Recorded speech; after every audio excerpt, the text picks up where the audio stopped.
السلام علیکم ناظرین، آج ہم آپ کو ایک ظالم بادشاہ اور اس کی نیک بیٹی کا واقعہ سنائیں گے۔ بیان کیا جاتا ہے کہ پہلے زمانے میں ایک گاؤں تھا جو اونچے پہاڑوں پر تھا، اور اس گاؤں کی زیادہ تر آبادی یہودیوں کی تھی اور وہاں یہودی رہتے تھے۔ اس گاؤں کے پاس ایک بہت بڑا گھنا جنگل تھا جہاں خطرناک درندے رہا کرتے تھے۔ اس گاؤں میں ایک یہودی لڑکی اپنے باپ کے ساتھ رہتی تھی۔ وہ باپ اپنی بیٹی پر ظلم کرتا تھا کیونکہ اس گاؤں کا رواج تھا کہ وہاں بیٹیوں سے بہت زیادہ نفرت کی جاتی تھی۔ سب سے بڑی بات یہ تھی کہ اس لڑکی کی ماں نہیں تھی۔ وہ بیچاری اپنے گھر کے کام کیا کرتی تھی اور کھیتوں کی بھی دیکھ بھال کیا کرتی۔ اس کے علاوہ اس کے پاس بکریاں بھی تھیں جن کو چرانے کے لیے وہ پہاڑوں پر لے جایا کرتی تھی۔ ایک دن وہ بکریوں کے ساتھ پہاڑ پر گئی۔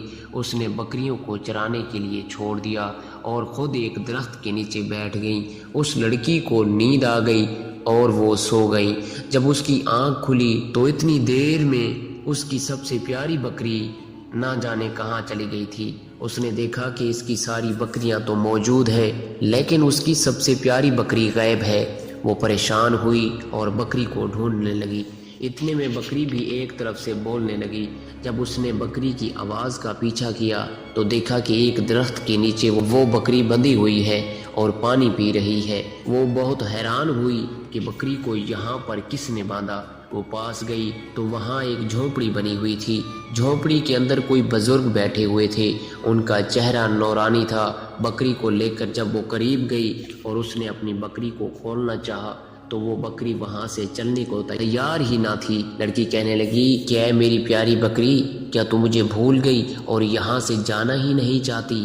بکری اپنی زبان میں کچھ بولتی رہی۔ اسی وقت وہاں پر وہ بزرگ آ گئے اور انہوں نے کہا کہ پیاری بیٹی یہاں پر کیا کر رہی ہو؟ لڑکی نے کہا کہ بابا یہ میری بکری ہے، میں اسے پہاڑ پر چرانے کے لیے لائی تھی لیکن وہاں سے بھاگ کر یہاں آ گئی۔ اب آپ یہ مجھے دے دیں، میں اسے لے کر چلی جاتی ہوں۔ اس سے پہلے کہ وہ لڑکی آگے بڑھتی اسے زوردار چکر آ گئے۔ گرمی کا موسم تھا اور اسے سانس لینے میں دشواری ہو رہی تھی۔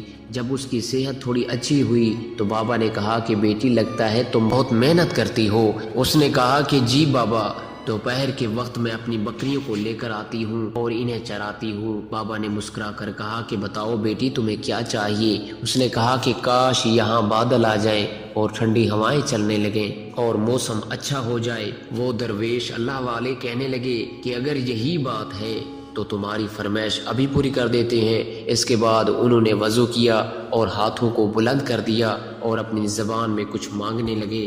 لڑکی نے غور سے سنا تو وہ کہہ رہے تھے کہ یا اللہ پاک ہماری اس دعا اور اس بندی کی دعا کو قبول کر لے۔ اے اللہ پاک ہماری سن لے۔ وہ بابا دعا کرتے جاتے اور روتے جاتے یہاں تک کہ ان کی پلکیں گیلی ہو گئیں اور پھر اس کے منہ سے سسکیوں کی آواز آنے لگی۔ وہ پوری طرح گڑ گڑا کر اللہ تعالیٰ سے دعا مانگ رہے تھے اور وہ لڑکی ان کی حالت دیکھ کر پریشان ہو رہی تھی اور سوچنے لگی کہ زندگی میں بے شمار لوگوں کو دیکھا ہے لیکن اس طرح کسی کو مانگتے ہوئے پہلی بار دیکھا ہے، اور عجیب بات یہ ہے کہ وہ نہ جانے کس سے مانگ رہے تھے۔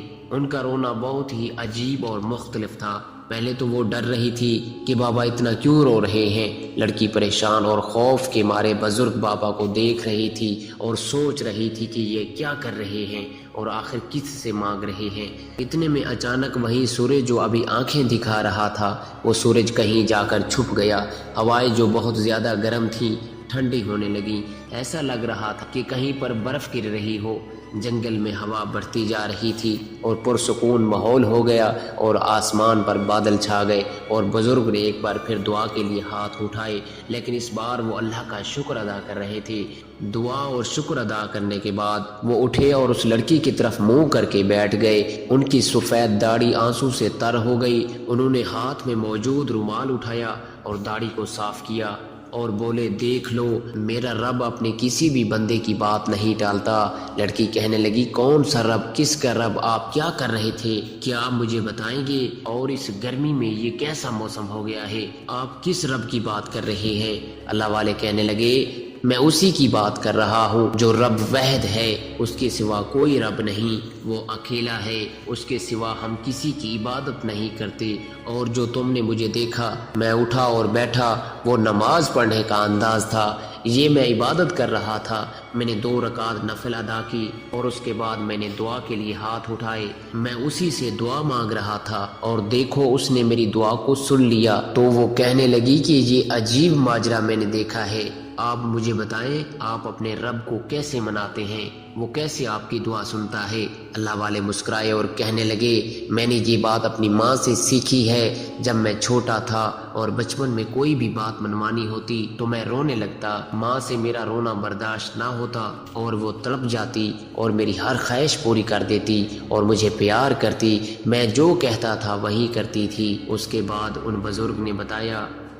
اس بزرگ نے بتایا کہ اللہ نے مجھے ہدایت دی اور میں عالم دین کے پاس قرآن مجید پڑھنے لگا۔ تمہیں بتا دوں کہ قرآن مجید ہماری مقدس کتاب ہے۔ جب میں قرآن پڑھنے جاتا تو ایک دن مولوی صاحب نے فرمایا، اللہ ایک انسان سے 70 ماؤں سے زیادہ پیار کرتا ہے۔ بزرگ کہنے لگے کہ ایک وہ دن تھا اور ایک آج کا دن ہے، میں روتا ہوں، گڑ گڑا کر مانگتا ہوں تو میرا اللہ جو مجھے 70 ماؤں سے زیادہ پیار کرتا ہے وہ میری جائز دعا سن لیتا ہے۔ یہ میرا کمال نہیں بلکہ اس رب کا کمال ہے۔ لڑکی کہنے لگی کہ اس کا مطلب آپ جس رب کو مانتے ہیں اسی نے پوری دنیا بنائی ہے، مجھے اور آپ کو اور میری بکریوں کو بھی اسی نے بنایا ہے، نہ صرف بکریاں بلکہ یہ درخت، چرند پرند بھی، چاند اور سورج اور زمین کا ذرہ ذرہ سب اسی نے بنایا ہے۔ بزرگ نے کہا کہ جہاں جہاں جاؤ گی بیٹی ہر جگہ کو اسی نے بنایا ہے۔ لڑکی کہنے لگی، بابا کیا آپ مجھے کلمہ پڑھا سکتے ہیں، وہی کلمہ جسے پڑھ کر لوگ مسلمان ہوتے ہیں؟ بابا نے کہا کہ آؤ مل کر میرے ساتھ وضو کرو۔ اس نے وضو کیا، بابا نے اس کو پورا طریقہ بتایا، پھر اس نے بابا کے پاس آ کر کلمہ پڑھا اور مسلمان ہو گئی۔ بابا نے اسے نماز پڑھنے کا طریقہ بھی بتایا۔ وہ لڑکی بہت خوش تھی، اسے ایسا لگ رہا تھا اس نے سب کچھ پا لیا ہے، لیکن یہاں پر تو وہ خوش تھی، لیکن گھر میں اس کا باپ ایک ڈنڈا لیے اس کا انتظار کر رہا تھا۔ لڑکی نے اپنی بکریوں کو لیا اور گھر پر آ گئی۔ باپ نے پوچھا کہ تم کہاں سے آ رہی ہو؟ لڑکی نے بولا، بابا وہ جنگل میں بکریاں گم ہو گئی تھیں تو ان کو ڈھونڈ کر لائی ہوں۔